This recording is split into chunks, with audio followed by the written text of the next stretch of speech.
Pemirsa, ratusan massa yang mengatasnamakan diri Aliansi Damai Masyarakat Bener Meriah melakukan aksi unjuk rasa ke Dewan Perwakilan Rakyat Kabupaten setempat. Massa mendesak agar pemerintah segera melakukan pengadaan mobil damkar yang baru. Segera salurkan bantuan yang layak untuk korban kebakaran Kabupaten Bener Meriah. Segera perbaiki dan tahun 2020. Massa Aliansi Damai Masyarakat Bener Meriah hadir ke DPRK setelah sebelumnya sempat melakukan demo ke pendopo Bupati usai kebakaran beberapa waktu lalu di dua tempat di Kecamatan Bukit Bener Meriah. Pengunjuk rasa langsung disambut oleh anggota DPRK dan Bupati serta unsur Forkopimda dan mendengarkan langsung tuntutan para pengunjuk rasa.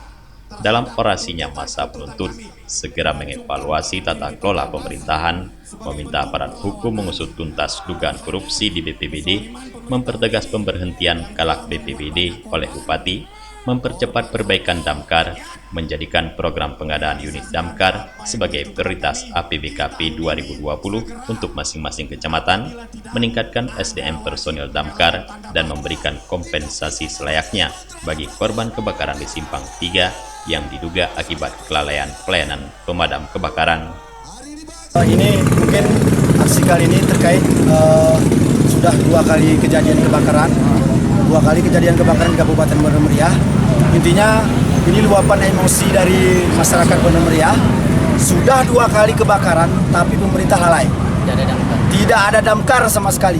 Kami sebagai pemuda Bener Meriah malu. Karena apa? Pemadam kebakaran dari Aceh Tengah datang memadamkan. Kemudian memadamkan kebakaran dari Brimob. Kita malu. Kemana dananya? Nah, ini adalah bentuk luapan emosi dari masyarakat Bener Meriah. Begitu.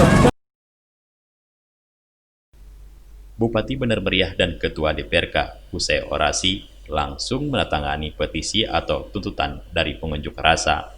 Massa mendesak Bupati dan DPRK untuk dapat merealisasi tuntutan paling lambat hingga akhir Agustus mendatang. Jika tidak dipenuhi, pengunjuk rasa mengancam akan membawa massa dalam jumlah yang lebih banyak. Dari Bener Meriah, Tim Liputan Aceh TV melaporkan.